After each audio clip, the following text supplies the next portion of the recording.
इंसान अपनी ज़िंदगी में कभी ऐसी गलती कर देता है जैसे वो चाह कर भी दोबारा ठीक नहीं कर सकता, क्योंकि इसके लिए वो ज़िंदा ही नहीं रहता। क्या होगा जब अकेली दो लड़कियां फंसी होंगी एफिल से भी ऊंचे टावर पर, और वो भी रेगिस्तान में। ये एक सर्वाइवर थ्रिल मूवी है जो आपको देखने में काफ़ी इंटरेस्टिंग लगेगी। तो चलते हैं मूवी की तरफ।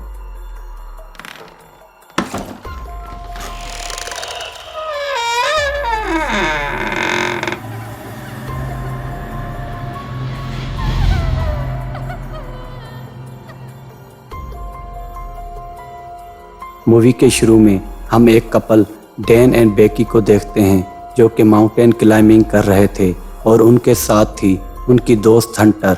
सब सही जा रहा था। वो लगभग ऊपर पहुंचने वाले थे कि डैन के सामने आ जाता है छोटा सा केव जिसमें था एक पंछी। डैन की वजह से वो पंछी उड़ गया, लेकिन डैन को भी साथ उड़ाता चला गया। डैन का हाथ माउंटेन से छूटा और वो नीचे गिरने वाला था, लेकिन रस्सी ने उसे सहारा दे दिया। लेकिन ये ज़्यादा देर तक होने वाला नहीं था। डैन अपना बैलेंस बना नहीं पा रहा था।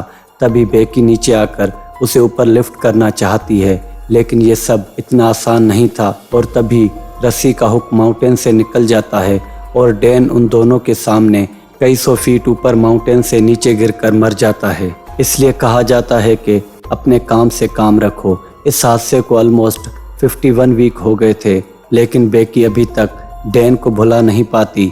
डैन आज भी उसके माइंड में हैंग है। डैन की राख अभी तक एक बॉक्स में पैक है। डैन की यादों से निकलने के लिए बेकी शराब पीती है, लेकिन ये इस मसले का हल नहीं है। बेकी एक तरह से डिप्रेशन में भी थी, क्योंकि वो रोज़ डैन को कॉल करती थी, जबकि डैन को मरे हुए लगभग 1 साल हो गया था। और इस हालत में बेकी का एक ही सहारा था, और वो होता है उसका बाप, जिसका नाम जेम्स था। लेकिन इस एज में बाप की कौन सुनता है। बेकी अपने बाप के साथ बैठना भी पसंद नहीं करती थी। एक्चुअल में बेकी तो कुछ और ही प्लान कर रही थी। वो अपने रूम में जाती है और वहाँ सुसाइड कर रही होती है कि वहीं तभी अचानक से हंटर की कॉल आ जाती है। She is lucky. हंटर पिछले 1 साल से बेकी की लाइफ से गायब थी, लेकिन फाइनली जेम्स के कहने पर वो बेकी से मिलने उसके पास आ जाती है, जैसे वो बेकी को समझा सके। हंटर बेकी का अकेलापन दूर करने के लिए उसे एडवेंचर का कहती है। वो उसे बताती है कि वो एक बंद पड़े हुए 2000 फीट ऊंचे टावर पर चढ़ने वाली है, और उसे भी साथ चलने का कहती है। हंटर के बहुत कहने के बावजूद भी बेकी उस टावर पर चढ़ने के लिए मना कर देती है। लेकिन अगली सुबह डैन की राख देखकर उसका इरादा बदल जाता है, और अब वो उस टावर पर जाना चाहती है। वो डैन की राख को 2000 फीट ऊंचे टावर से उड़ाकर उसे मुक्ति देना चाहती है। वो दोनों निकल पड़े, और गाड़ी में जाते हुए बेकी हंटर की मोबाइल पर अपनी पुरानी पिक्चर्स देख रही होती है, और वहीं उसे हंटर के शोल्डर पर किसी लड़के का हाथ नज़र आता है। वो हंटर से उस हाथ का पूछती है, लेकिन वो उसे कोई जवाब नहीं देती। अब वहाँ बेकी को जेम्स की कॉल आ रही थी, लेकिन बेकी वो कॉल नहीं उठाती। जाते हुए इनको शाम हो जाती है, और वो दोनों ये रात एक मोटल पर गुजारते हैं। और यहाँ हंटर बेकी से कहती है कि वो एक यूट्यूबर बन चुकी है। इस मोटल से वो टावर नज़र आ रहा था, और उस पर लगी हुई लाइट भी जल रही थी, जैसे रात की वजह से वो टावर एयरप्लेन को नज़र आ पाए, जिससे कोई नुकसान ना हो। सुबह बेकी एक बुरा सपना देखती है और उसकी आंख खुल जाती है। अब फिर से वो निकल पड़ी अपनी मंजिल की तरफ। हंटर ड्राइव करते हुए साथ में व्लॉग भी बना रही थी, और तभी इनकी कार का ट्रक के साथ एक्सीडेंट होने वाला था, लेकिन किसी तरह ये बच जाते हैं। इसलिए तो motorway rule says don't use mobile during driving. अब वो टावर के पास पहुंच जाती हैं, लेकिन वहां एक बोर्ड लगा होता है कि अंदर जाना मना है, जिस पर वो अपनी गाड़ी वहीं खड़ी करके पैदल जाने लगते हैं। आगे वो देखते हैं कि 2 गिद्ध किसी जानवर को खा रहे होते हैं, जबकि वो जानवर अभी जिंदा था। लेकिन दुनिया का यही रूल है, जो कमज़ोर है वो नहीं बचता। हंटर उस जानवर की पिक्चर्स क्लिक करती है, क्योंकि उसे तो बस कंटेंट चाहिए। और तभी वो देखती है कि वो टावर के पास ही खड़ी हैं। हंटर उस टावर की पिक्स भी क्लिक करती है, क्योंकि उसे व्यूज़ भी चाहिए। लेकिन टावर देखकर बेकी को तो हलक तक आ गई थी, और ऊपर से पुरानी यादें। उसके लिए ये सब काफ़ी मुश्किल था। लेकिन फिर हंटर उसे हिम्मत देती है और समझाती है कि डैन की डेथ के बाद वो भी खामोश हो गई थी, लेकिन इन सब से आगे बढ़ना होगा। जैसे हंटर ने डैन की मौत को एक हादसा समझकर भुला दिया और अब वो अपनी ज़िंदगी में आगे बढ़ चुकी है। अब हंटर बेकी की रस्सी को खुद की रस्सी के हुक के साथ बांध लेती है और टावर पर चढ़ना शुरू करते हैं। टावर पूरी तरह से जंगशुदा था और वो सीढ़ी भी पूरी तरह से हिल रही थी। टावर के नट बोल्ट भी ढीले थे, बल्कि ज़्यादातर खुले हुए ही थे। मीन्स के टावर पूरी तरह से नाकारा कंडीशन में था। वो दोनों ऊपर की तरफ चढ़ना शुरू करती हैं और चढ़ती जा रही थी। तभी अचानक बेकी ने जिस स्टेप को पकड़ा हुआ था वो टूट जाता है। अब ये दोबारा भी हो सकता था क्योंकि टावर पूरी तरह से नाकारा था, लेकिन हंटर को एडवेंचर का जुनून सवार था और बेकी उसे फॉलो कर रही थी। वो दोनों तकरीबन 1000 फीट की बुलंदी पर पहुंच चुके होते हैं और वहां से शहर को देखने का नज़ारा बस वो दोनों ही फील कर सकती थी। वहां वो दोनों पानी पीती हैं और फिर अपने सफ़र के लिए ऊपर बढ़ना शुरू कर देती हैं। फाइनली वो टावर की अंदरूनी सीढ़ी क्रॉस कर लेती हैं। मीन्स कि अब वो दोनों टावर की 1800 फीट की बुलंदी पर पहुंच चुकी हैं और वो भी खुली तेज हवा में। वो अपनी मंजिल से बस 200 फीट ही दूर थी, लेकिन ये सब इतना भी आसान नहीं होता क्योंकि अब आगे का सफ़र इनको बाहर की सीढ़ी से करना होगा। ऊपर से इतनी तेज़ हवा और यहाँ सबसे बड़ा मसला टावर की कंडीशन होता है जो कि बहुत बुरी थी। बेकी का जिस्म बहुत थक चुका था, वो इसलिए ज़्यादा ऊपर नहीं चढ़ना चाहती थी, लेकिन हंटर को इन सब से कुछ फ़र्क नहीं पड़ता। वो तो ऊपर का सफ़र शुरू कर चुकी थी। अब बेकी को भी ऊपर चढ़ना पड़ेगा क्योंकि वो हंटर को फॉलो कर रही थी।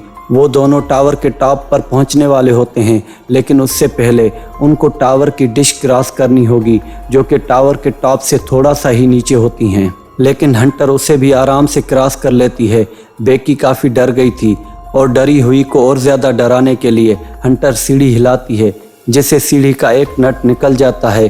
अंदर का कीड़ा इसे कहते हैं, लेकिन अगर अंदर से कुछ काट रहा हो तो आदमी बेबस हो जाता है और यही हाल हंटर का था। फाइनली वो दोनों टावर के टॉप तक पहुंच जाते हैं और बहुत एक्साइटेड होने लगते हैं और ये दोनों बहुत सारी सेल्फीज़ लेते हैं और फिर हंटर अपने ड्रोन से दोनों को रिकॉर्ड करना शुरू करती है क्योंकि उसे खुद को वायरल करना था और दुनिया को एडवेंचर पसंद है। हंटर नीचे सीढ़ियों पर लटकती है और वो भी बिना किसी सेफ्टी के, और बेकी को वीडियो बनाने का बोलती है और फिर हंटर बेकी को सेम स्टेप करने का कहती है।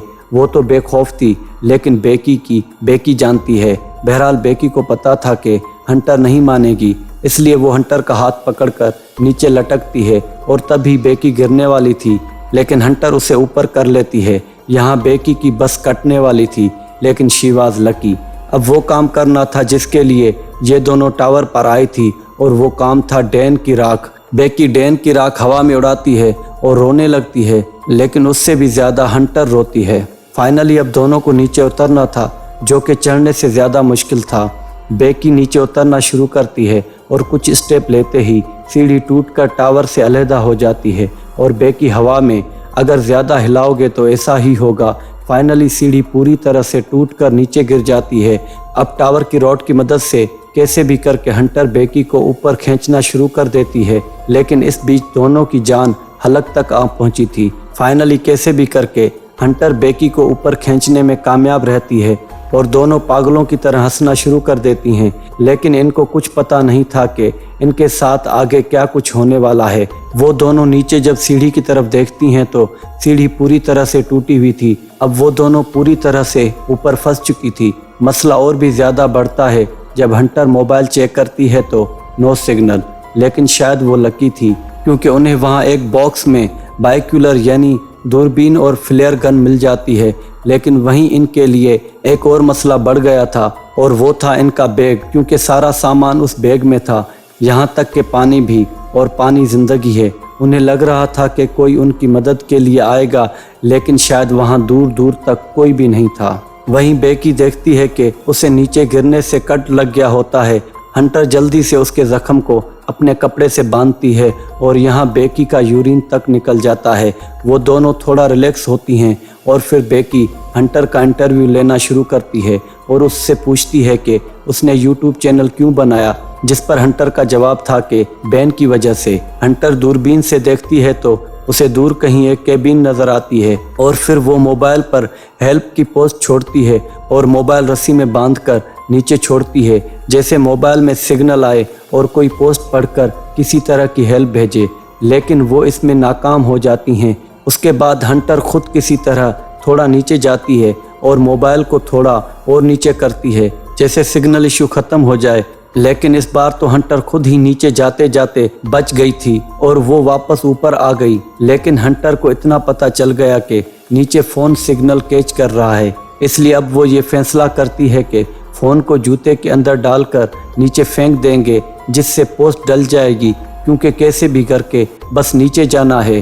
हंटर अपने जूते में मोबाइल डाल देती है और उसे सेव करने के लिए अपनी पुशिंग ब्रा से जूते को बांधती है और जूता नीचे फेंकती है। जूता नीचे गिर भी जाता है और वहाँ एक आदमी और उसका डॉग आता भी है, लेकिन उसकी तवज्जो जूते पर नहीं जाती और 2000 फीट से नीचे गिरने की वजह से मोबाइल तो कहीं का नहीं रहता। वो आदमी जा रहा होता है, तभी बेकी जोश में आकर अपने दोनों शूज़ नीचे फेंकती है।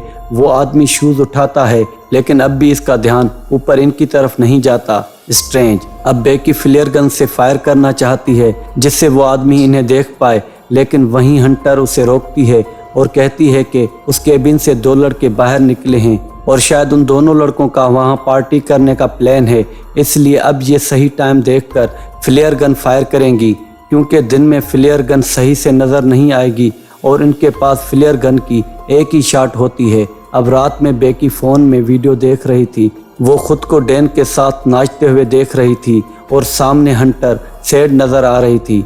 फाइनली रात में ये फ्लेयर गन फायर कर देती हैं और उन लड़कों ने इनको देख भी लिया होता है, जिस पर वो लड़के समझ गए थे कि टावर पर कोई है और वो अपनी केबिन लेकर इनकी कार के पास आ गए होते हैं। ज़िंदगी कितनी अजीज़ है दोस्तों, ये पता बेकी और हंटर के चेहरे की खुशी से चल रहा था, लेकिन उन लड़कों ने इनकी ले ली कार और वहाँ से रफू चक्कर हो गए। अब शायद उन्हें कुछ और सोचना होगा, जबकि इन्हें नींद भी आ रही होती है और मैं सुनता आ रहा हूँ कि नींद तो सूली पर भी आ जाती है, लेकिन हर केस में ऐसा नहीं होता और जहाँ आपको पता हो कि मेरी बजने वाली है वहाँ तो मुमकिन ही नहीं। इनकी कुछ सेकंड्स की नींद इन्हें 2000 फीट से नीचे गिरा सकती हैं। अब पूरी तरह से रात हो चुकी थी और टावर की रेड लाइट भी ऑन हो गई थी। ये दोनों बातें करना शुरू करती हैं। बेकी हंटर के पाँव में बने 143 नाम के टैटू का पूछ रही थी, जिसकी माना होती है आई लव यू, और ये कोड 143 डैन अक्सर बेकी से बोला करता था। और यहाँ फाइनली हंटर बेकी को बता देती है कि डैन के साथ उसका अफेयर था। ओ माय गॉड, इसका मतलब है कि जिस बंदे के लिए बेकी सुसाइड कर रही थी वही आदमी उसकी बेस्ट फ्रेंड की ले रहा था, और वो दोस्त जिसके पीछे लगकर ये अभी मौत के मुंह में आ फंसी है, उसी दोस्त ने इसका चूतिया काट दिया। लेकिन अब यहाँ इस हालत में कोई गिले शिकवे नहीं चलेंगे, वरना दोनों मरेंगी। वहीं बेकी के फ़ोन पर अलार्म बजता है, मीन्स के उन्हें यहाँ पर 24 घंटे गुजर चुके हैं। अब हंटर बेकी के फ़ोन को भी नीचे फेंकना चाहती है, लेकिन बेकी उसे मना करती है। तभी बेकी हंटर से पानी लेकर आने का बोलती है। हंटर नीचे उस बैग से पानी लेने रस्सी के सहारे जाना शुरू करती है, लेकिन उसका हाथ उस बैग तक नहीं पहुंचता जो कि डिश के ऊपर पड़ा था। इसलिए हंटर उस डिश पर कूद जाती है और उस बैग से पानी निकाल कर पीती है। वापस बैग उठाती है और ऊपर जाने के लिए रस्सी पकड़ने की कोशिश करती है, लेकिन उसका हाथ रस्सी तक नहीं पहुंचता। इसलिए वो अपनी सेल्फी स्टिक से रस्सी पकड़ लेती है और ऊपर चढ़ना शुरू करती है। वो सीढ़ियों तक पहुंचने वाली थी कि अचानक उसका हाथ फिसल जाता है और वो मरते मरते बच जाती है, लेकिन उसके हाथ पूरी तरह से रस्सी से कट गए थे। अब वो खुद से ऊपर नहीं चढ़ पाती, इसलिए बेकी उसे रस्सी की मदद से ऊपर खींच लेती है। अब ये दोनों कुछ और सोचती हैं, तभी इनके माइंड में एक आइडिया आता है। ये हेल्प का नोट लिखती हैं और वो ड्रोन के साथ बांध लेती हैं और फिर ड्रोन को उड़ाती हैं, जैसे कोई वो नोट पढ़ ले और मदद के लिए आए। लेकिन ड्रोन की बैटरी लो थी और बड़ी मुश्किल से वो ड्रोन को वापस कर पाती हैं। अब काफ़ी रात हो चुकी थी और बेकी सो रही होती है, लेकिन जब बेकी की आँख खुलती है तो वो देखती है कि हंटर वहाँ नहीं है। बेकी जब नीचे देखती है तो उसे एक गिद्ध नज़र आता है जो कि हंटर की लाश को खा रहा था, और तभी बेकी की आँख खुल जाती है और हंटर उसे कहती है कि ये तुम्हारा एक बुरा सपना था। अब बेकी को फिर से एक आइडिया आता है। वो हंटर से कहती है कि ऊपर टावर की लाइट से हम ड्रोन को चार्ज कर सकते हैं, और फिर सुबह होते ही बेकी ऊपर टावर की लाइट तक चढ़ जाती है और वो भी बिना सेफ्टी के, और बल्ब निकाल कर ड्रोन का चार्जर लगाती है, लेकिन सॉकेट बड़ा होने की वजह से ड्रोन चार्ज नहीं होता। तभी हंटर कहती है कि अपनी अंगूठी उतार कर सॉकेट में डालो, जबकि वो अंगूठी डैन और बेकी की एंगेजमेंट की थी। लेकिन अगर ज़िंदगी नहीं होगी तो अंगूठी किस काम की।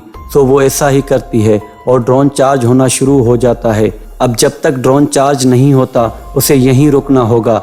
वहीं गिद्ध बेकी पर अटैक करता है, लेकिन बेकी किसी तरह से उसे भगा देती है। लेकिन इसमें बेकी का बैग भी नीचे गिर जाता है, जिसे हंटर नहीं पकड़ पाती। फाइनली वो ड्रोन चार्ज करके वापस आ जाती है, लेकिन मोटल स्टाफ 10 बजे आता है, तो अब उसे 10 बजे का वेट करना होगा और बेकी के लिए एक एक मिनट अजाब बनता जा रहा था। उस वक्त उसे अपने बाप की बातें याद आ रही होती हैं, लेकिन हंटर बेकी को मोटिवेशन दे रही होती है। फाइनली 10 बज जाते हैं और बेकी ड्रोन उड़ा देती है। इस बार शायद बेकी और हंटर लकी हैं। ड्रोन मोटल तक पहुंचने ही वाला होता है, बस उसे एक रोड क्रॉस करना बाकी था कि अचानक ट्रक के लगने से ड्रोन टूट जाता है और इन दोनों की ये उम्मीद भी टूट जाती है। अब इन दोनों को प्यास के साथ साथ भूख भी लगना शुरू हो जाती है और ऊपर से तूफान भी आ जाता है। तभी हंटर बोलती है कि अपने लिए खाना ढूंढना होगा और उस पर बेकी बोलती है कि कोई खाना नहीं है और हंटर से कहती है कि अपना जूता दो, मैं अपना फ़ोन नीचे फेंकूं। लेकिन वो जूता कैसे दे? जूता तो हंटर के साथ नीचे पड़ा है। जी हाँ दोस्तों, जब हंटर के हाथ रस्सी से फिसल गए थे तो वो उसी टाइम डिश पर गिरकर मर गई थी और ये सब जो कुछ कह रही थी वो बेकी अकेले में कर रही होती है और हंटर का बेकी के पास होना ये सब बेकी का हेलोसिनेशन था। फाइनली अब अगर बेकी को जिंदा घर जाना है तो उसे कुछ करना होगा। वो जेम्स के लिए मैसेज छोड़ती है। वहाँ जेम्स भी उसको ढूंढ रहा होता है और काफ़ी परेशान था। तभी तूफान भी जोर भरता है और बेकी के जख्म की बदबू पर गिद्ध वहाँ आ जाता है, लेकिन बेकी उसे पकड़ लेती है और लोहे में मार मार कर उसे मार देती है और उसे खाकर कुछ एनर्जी बढ़ाती है। अब बेकी सीढ़ी की मदद से नीचे आती है और कूदकर हंटर की लाश के ऊपर बैठ जाती है। वहाँ गिद्ध हंटर की लाश को खा रहा होता है, जो कि बेकी की आंखें देखकर वहाँ से उड़ जाता है। दोस्तों, यहाँ पता चलता है कि ज़िंदगी कितनी प्यारी है। उससे पूछें जो मरने वाला होता है। बेकी मूवी के स्टार्ट में मरना चाहती थी, लेकिन अब जब मौत उसे बुला रही है तो ज़िंदगी से उसे प्यार होने लगा है। अब बेकी अपना मोबाइल हंटर के जूते में डाल देती है और वो जूता हंटर की ड्रेस में डालकर हंटर की लाश को नीचे फेंक देती है, जिससे वो फ़ोन सही सलामत नीचे पहुंचता है और उसका बाप उसका मैसेज पढ़ लेता है। वो पुलिस को बताता है। अब जब जेम्स पुलिस के साथ वहां पहुंचता है तो वो लाश देखकर रोने लगता है, क्योंकि उसके ख्याल में वो लाश उसकी बेटी की है। लेकिन फिर उन्हें पता चलता है कि उसकी बेटी तो अभी तक ऊपर है और पुलिस बेकी को रेस्क्यू कर लेती है। बेकी जब नीचे आती है तो अपने बाप के गले लगकर खूब रोती है। बेकी को अब एहसास होने लगा है कि ज़िंदगी कितनी अनमोल है और ज़िंदगी को ऐसे गंवाना कितनी बड़ी बेवकूफ़ी है। और यहाँ पर द एंड। ये मूवी ईयर 2022 में रिलीज़ हुई है और IMDb ने इस मूवी को 6.3 आउट ऑफ 10 की रेटिंग दी है।